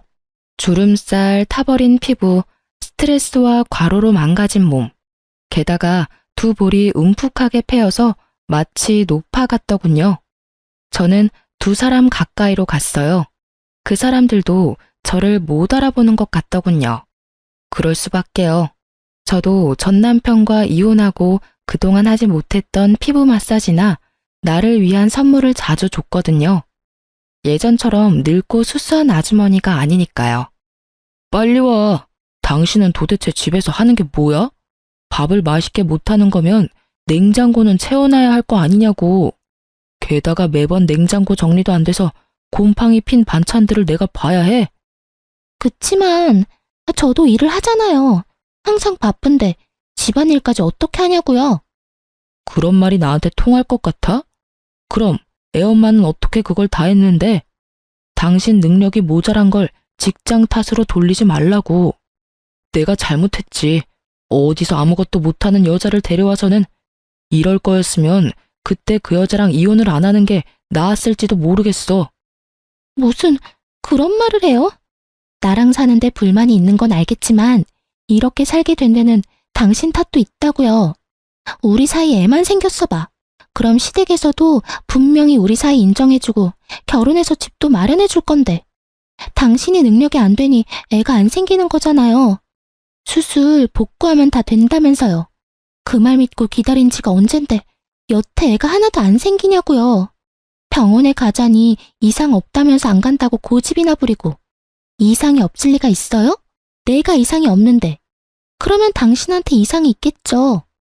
당신, 내가 이상이 있을 리가 없잖아. 나한테 애가 둘이나 있는 거 잊었어? 그렇게 치면 당신이 더 문제 있는 거지. 그 여자는 잘 가지는 애를 당신은 왜 못 가져? 그리고 애가 있고 없고의 문제가 아니잖아. 당신이 집안일을 너무 못하니까 매번 집안꼴이 개판이지. 같이 살기 전에는 잘한다면서 큰 소리 뻥뻥 치더니 내가 속았어. 그러니까 그 탓을 왜 저한테 하냐고요. 그리고 내가 집안일 잘해서 좋아한 거 아니잖아요. 예쁘고 기분 잘 맞춰줘서 좋다며. 지금 당신 꼴을 좀 봐. 그게 예뻐? 꾸미는 것도 시간 없어서 못했어? 하긴 집안일 개판으로 해놓고 얼굴만 꾸미고 있었으면 더 열받았을 뻔했는데 차라리 그게 낫겠다. 으휴, 내가 왜 그랬나? 내가 왜 이혼을 하고 이 거지 같은 여자를 데려왔는지. 어휴. 두 사람 싸우는 걸 보니 참으로 웃기더군요. 그렇게 사랑한다며 헤어져 달라더니 결국은 둘이 이렇게 싸우고 있는 꼴을 보니 게다가 상간녀의 그 모습은 진짜 상상 이상이었어요. 그녀는 남편이 완벽주의인 걸 모르고 결혼한 것 같더라고요. 아니면 결혼하면 집안일은 사람을 시키려고 생각한 것 같았어요. 그렇지만 시부가 결혼 허락을 안 해줘서 돈도 넉넉지 않은 모양이었죠. 어머, 멀리서 보고 못 알아봤네? 오랜만이야. 당신 잘 지내지? 그런데 안색이 영 별로네? 저의 등장에 상간녀 표정이 완전 망가지더군요. 제일 보기 싫은 사람이었나 봐요. 게다가 제가 예전처럼 수수한 느낌이 아니어서 그런지 자신의 옷을 연신 내려다보며 짜증을 내더군요. 전 남편은 깜짝 놀란 표정이었고요. 당신 몰라볼 뻔했어. 먼저 말 걸지 않았으면 당신인지도 몰랐을 거야. 그러게, 당신이랑 헤어지고 당신한테 쏟던 시간을 스스로한테 쏟다 보니 점점 좋아지더라고. 피부도 몸매도 옷 입는 것도. 두 사람은 쇼핑하러 왔나 봐. 보기 좋네. 부부 둘이서 오붓하게 쇼핑도 하고. 제가 그렇게 말하자 상간녀가 냉큼 전 남편 팔짱을 끼더군요. 두 사람이 싸우는 걸 제가 다 본 것도 모르고 자존심을 세우려고 부단히 노력하더군요. 네, 저희 자주 이렇게 나와요. 그러는 그쪽은 아직도 혼자인가 보네요. 하긴 당신처럼 수수하고 못생긴 여자한테 끌리는 남자는 없겠죠. 그래, 당신 말이 맞아. 그래서 아직 혼자 살아. 뭐 장난으로 결혼하자 사귀자 하는 사람들은 있지만 난 이혼한 사람이고 굳이 다시 그런 길은 가고 싶지 않아서 다 피하고 있는 상황이고. 두 사람은 결혼했어? 그때는 어른들이 반대하신 것 같던데. 그건... 상간녀도 전 남편도 뭐라 말을 못하더라고요. 아직도 결혼은 못했나 보네. 내가 이혼까지 해줬는데 참 아쉬워. 당신도 요령이 없어. 그러다가 아버님이 재산을 당신한테 안 주면 어쩌려고. 차라리 다른 사람을 옆에 두는 게 낫지 않아? 그 말에 상간녀가 발끈하더군요. 미쳤나봐. 이 여자가 지금 무슨 소리 하는 거야? 이 남자는 이제 내 남자야. 당신이 이래라 저래라 할 수 있는 남자가 아니라고. 이래라 저래라 한 적 없는데? 나는 그냥 걱정돼서 한마디 한 거야. 그리고 너도 참 웃겨. 저 남자가 왜 네 남자야? 너 저 사람이랑 무슨 관계야? 애인이지? 와이프는 아니잖아. 하긴 그런 관념이 좀 희박한 사람이긴 했지. 남의 남자 꼬셔서 데려가서는 별 볼 일 없는 남자로 만들어버렸으니까. 그것도 재주라면 재주고. 근데 지금은 그 예쁜 얼굴은 다 어디 가고. 세상에, 이렇게 늙어버렸어? 어쩌다 이렇게 됐어? 평생 예쁠 것처럼 굴더니. 애인이라도 당신은 전처잖아. 관계가 없는 거면 당신이 다 없지. 그러니까 할 수 있는 말이지. 당신 나랑 헤어지고 저 여자랑 살아보니 좋아? 얼굴색이라도 좋아 보였으면 이런 이야기 안 했을 텐데 너무 건강이 좋지 않아 보여서 그런 말 한 거야. 하긴 당신은 내가 하는 집안일들도 그다지 좋게 보지는 않았으니까. 집안일은 익숙치 않아도 예쁜 여자랑 살아서 좋을 거야. 그치? 전 남편은 뭐라 말도 못하고 한숨만 푹푹 내쉬고 상간녀는 저를 향해 한껏 적대심을 드러내며 소리 지르더군요. 이 여자가 무슨 소리 하는 거야? 우리 이제 곧 결혼할 거야. 아버님만 허락해주면 지금 당장이라도 결혼할 거라고. 그러니까 아버님을 어떻게 설득할 건데? 여태까지 결혼 허락도 못 받은 주제에 내가 모를 줄 알았어? 너 시댁 갈 때마다 퇴짜 맞는다며? 그래도 안 떨어져 나가는 거 보면 두 사람 사랑 진짜 대단하다, 그치? 두 사람 다 그런 몰골로 돌아다녀도 좋을 만큼 사랑하는 거면 됐어. 당신 그만해. 너도 그만하고. 둘 다 사람 많은 데서 큰 소리 내서 싸우지 마. 싸우긴 누가 싸워? 나는 당신 축하해 주려는 거야. 그 여자를 사랑한다며 헤어진 당신이 나랑 살 때보다 불행해 보여서 축하해 주고 싶었거든. 아까 둘이 싸울 때부터 다 봤거든.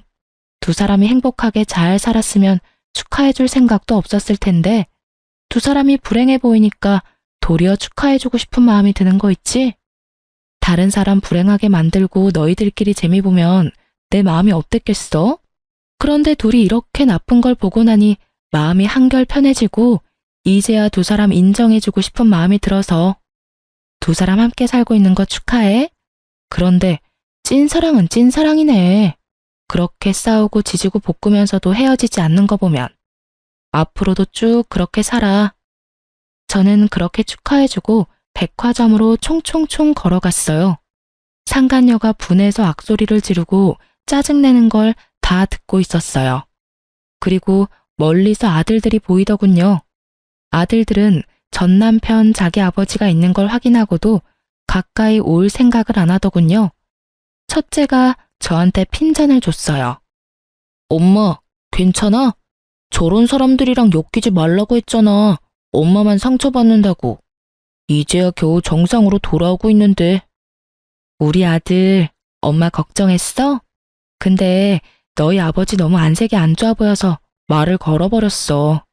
너희도 인사하지 그랬어? 우리더러 저런 사람한테 인사하라고? 싫어. 어디 가서 소문이라도 나면 어떡해? 바람 피우고 이혼한 아버지 있다는 이야기 하는 것보다 차라리 아버지 돌아가셨다고 하는 게 나아. 둘째가 그렇게 이야기하는 걸 보니 참 만감이 교차하더군요. 어쩌다 아버지를 이렇게 싫어하게 됐나 싶었죠. 그러곤 아이들과 식사하러 갔죠. 애들을 보면서 그런 생각이 들었어요. 부모가 아이들에게 인정받지 못하는 게 가장 비참한 거 아닌가 하고요. 본인은 그런 걸 모르고 있겠지만 그 뒤로 전 남편에게 전화가 간간히 왔지만 다 무시했어요. 어떤 이야기이든 저한테 도움되는 일은 아닐 테고 이렇게 이혼한 마당에 안부 인사하러 전화하지는 않을 테니 말이죠. 게다가 여태껏 연락 한 번 없다가 연락 오는 것도 수상쩍은 일이긴 하잖아요. 귀가 더럽혀지기 전에 차단한 거예요. 이혼 글을 쓰면서도 그때의 상간녀 모습이 떠오르네요. 예쁜 얼굴과 미모가 천년만년 갈 것처럼 굴던 상간녀가 완전히 망가져 있는 걸 보니 세월 앞에 장사 없다는 말이 실감나기도 했죠. 그 두 사람을 마주치고 나서는 아주 작게 남아있던 응어리도 싹 다 사라진 기분이 들었어요. 그래서 글을 쓰게 된 거고요. 제 글을 읽고 즐거우셨으면 좋겠어요. 저 정말 즐거운 마음으로 글을 썼거든요. 남의 눈에 눈물 나게 만들면 본인 눈에는 피눈물 난다는 걸 상간녀가 몸소 실천해줘서 참 기쁘고요. 읽어주셔서 정말 감사합니다. 그리고 즐거운 하루 보내세요.